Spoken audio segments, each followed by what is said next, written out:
Hello everyone, आज हम discuss करने वाले हैं what are the effect of applying forces on a body. जब हम किसी भी बॉडी पर फोर्स लगाते हैं तो उस बॉडी में स्ट्रेस जनरेट होता है। तो पहले हम जानेंगे what is the definition of the stress, फिर समझेंगे होता क्या है इसका फिजिकल मीनिंग। आगे लेक्चर में हम डिस्कस करने वाले हैं what is the mathematical expression for the stress, then unit of stress, and in the end what are the different types of stress. So what is stress? Stress is internal resistance offered by a material at a point against deformation caused by external load acting on it. अब इसका मतलब क्या है? बात है बड़ी simple सी। ये कोई बॉडी है, आपने लगाया इस पे लोड और ये हो गई डिफॉर्म। जैसे ही आपने इस पे से लोड को हटाया ये अपनी ओरिजिनल कंडीशन में आ गई। तो आपको जैसे पता ही है न्यूटन्स लॉ कि आपकी कोई बॉडी अगर डिफॉर्मेबल बॉडी है, ठीक है, उस पे आप अगर फोर्स लगाओगे तभी तो वो अपनी पोजीशन को चेंज करेगी। अब जब हमने इस पे लोड हटा दिया तब ये क्यों अपनी ओरिजिनल कंडीशन में आई? इट मीन्स इस पे कोई फोर्स लग रहा था, जब आपने एक्सटर्नल लोड को हटा दिया तब ये मूवमेंट हुआ। क्यों? इसलिए हुआ क्योंकि बॉडी में इस फोर्स जो आपने एक्सटर्नल फोर्स लगाया था उसके अगेंस्ट एक इंटरनल रेजिस्टिंग फोर्स डेवलप हो गया था। बहुत सिंपल सी बात है। आपको कोई धक्का दे, पुश कर रहा है आपको, आप अपनी पोजीशन से टिल्ट हुए and then you are coming. कैसे आए? आपने उस फोर्स के अगेंस्ट जो है कुछ रेजिस्टेंस क्रिएट किया। बेसिकली स्ट्रेस है क्या? कोई भी फोर्स आप किसी बॉडी पर लगाते हैं तो वो जो फोर्स है वो बॉडी को डिफॉर्म करने की कोशिश करता है, ठीक है। तो उस डिफॉर्मेशन को रेजिस्ट करती है बॉडी। कैसे करेगी? By developing stress. अब इसको समझेंगे डिटेल में with the help of this example. तो सिंपल सी बात यह है कि हमने लिया एक सिलिंड्रिकल रॉड और इस रॉड पे हमने एक एक्सियल फोर्स लगाया P दोनों एंड पे। अब इस रॉड के अंदर हो क्या रहा है, ठीक है, इसको जानने के लिए इसको एक प्लेन के अराउंड कट करेंगे। कट करके देखा तो ये जो आपका बार है वो दो पार्ट में आपका डिवाइड हो गया और ये जो एरिया है, जो एक्सपोज एरिया है कट करने के बाद, इसको हम क्या बोलते हैं? Cross sectional area. तो इस क्रॉस सेक्शनल एरिया का मतलब है क्या? तो क्रॉस सेक्शनल एरिया का मतलब ये है कि आप किसी भी बॉडी को उसके एक्सिस के परपेंडिकुलर कट करते हैं तो क्या होगा? तो जो एरिया एक्सपोज होता है जो perpendicular to the axis of the body, इस एरिया को हम क्या बोलते हैं? Cross sectional area. अब इस जब क्रॉस सेक्शनल एरिया पे देखते हैं तो हम पाते हैं कि हाँ, हर एक पॉइंट पे एक मिनी इंटरनल रेजिस्टेंस क्रिएट हो रहा है, ठीक है। ये इंटरनल रेजिस्टेंस है। हो क्या रहा है? अब इस बात को समझने के लिए हम एनलार्ज वे में समझते हैं। सपोज करो कि दो मॉलिक्यूल्स हैं, एक ये मॉलिक्यूल्स है और एक मॉलिक्यूल है। इसका नाम है, इस मॉलिक्यूल का नाम है जय, सोले का जय आपको याद है, और इस मॉलिक्यूल का नाम है वीरू, सोले का वीरू भी आपको याद होगा। ये बहुत अच्छे दोस्त हैं। अब डिफॉर्मेशन का मतलब क्या है? डायमेंशन चेंज होना या शेप चेंज होना। कैसे चेंज होगा? मॉलिक्यूल्स अपनी पोजीशन को चेंज करेंगे। अब फोर्स जो है इन मॉलिक्यूल्स की पोजीशन को चेंज कर रहा है, इट मींस डिफॉर्मेशन कर रहा है। तो ये मॉलिक्यूल्स अपनी जगह से मूव करेंगे इस फोर्स की वजह से, ठीक है। अब ये मॉलिक्यूल्स तो अच्छे दोस्त हैं जय वीरू की तरह, अभी नहीं चाहते कि इनके बीच की डिस्टेंस बढ़े, इनकी दोस्ती टूटे। तो ये क्या करेंगे? रेजिस्टेंस क्रिएट करेंगे। ये कहेंगे कैसे रेजिस्टेंस क्रिएट करेंगे? फोर्स के अगेंस्ट, अपोजिट डायरेक्शन में। तो वो हो रहा है, फोर्स के अपोजिट डायरेक्शन में रेजिस्टेंस क्रिएट कर रहे हैं। तो ये इंटरनल रेजिस्टेंस क्रिएट हो रहा है। अब ये मैंने बात की इन दो पॉइंट्स की, ऐसा हर एक पॉइंट पर हो रहा है। अब आगे बात करते हैं, ये हर एक पॉइंट पे जो इंटरनल रेजिस्टेंस क्रिएट हो रहा है वही तो स्ट्रेस है।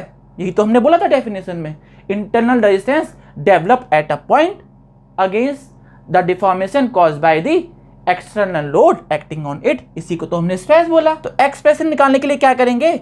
हम इन सब का क्या निकालेंगे, ये जो पूरे क्रॉस सेक्शन पे जो टोटल इंटरनल फोर्स लग रहा है, इंटरनल रेजिस्टिंग फोर्स, वो निकालेंगे। वो कैसे निकलेगा भाई, सीधा इसको समेशन कर दोगे तो एफ, जो कैपिटल एफ क्या है, total internal resistance at the cross section, F हो गया। अब एक कंडीशन ऐसी आएगी जब ये F1, F2, F3, F4, F5, F6, F7 up to Fn सब कांस्टेंट है, सब इक्वल है। क्यों है भाई, तो ये तब होगा जब आप जो है, जो आपकी बॉडी है उसकी एक्सिस पर फोर्स लगा रहे हैं। कहाँ लगा रहे हैं, फोर्स जो लगा रहे हैं एक्सिस पर लगा रहे हैं। सेकंड कंडीशन क्या होनी चाहिए, सेकंड कंडीशन ये होनी चाहिए कि आपका जो बार है वो होना चाहिए प्रिज्मेटिक, और प्रिज्मेटिक का मतलब उसका जो क्रॉस सेक्शन है वो सेम होना चाहिए। अगर उसका cross section along the length, suppose करो ऐसे टेपर कर रहा है, चेंज हो रहा है, यहाँ पर अलग है क्रॉस सेक्शन और यहाँ पर अलग है, चेंज हो रहा है, तब हम F1 is equal to F2 is equal to F3 नहीं ले सकते। कब लेंगे, पहला फोर्स आपका क्या लगना चाहिए एक्सिस पे, अगर इधर लग गया इधर लग गया तो फिर चेंज हो जाएगा, ये वैल्यूज जो हैं पॉइंट टू पॉइंट वेरी करेंगी। तो हमने जो F1 is equal to F2 is equal to F3 लिया है उसके लिए दो कंडीशन क्या होनी चाहिए, फुलफिल होने चाहिए। एक तो क्या, फोर्स जो है आपका एक्सिस के अलोंग लगना चाहिए, एंड सेकंड आपका जो क्रॉस सेक्शन है वो कांस्टेंट होना चाहिए। अब इसके बाद सॉल्व कर लीजिए, जब सब इक्वल हैं तो सपोज कीजिए यहाँ पे n मॉलिक्यूल्स हैं, n पॉइंट्स हैं, तो F will be equals to n F1, सब F1 के बराबर हैं।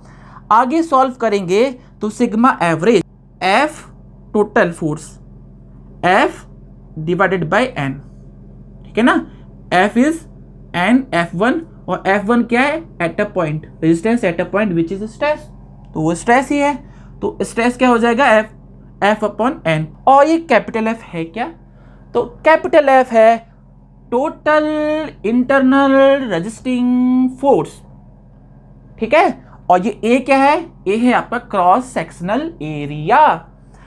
अब आपकी बॉडी अगर डिफॉर्म नहीं हो रही है और ये है स्टैटिक इक्विलिब्रियम में, तो क्या होगा, ये जो internal resisting force capital F है ये एक्सटर्नल अप्लाइड लोड P के बराबर होगा, तो F is equals to P, okay.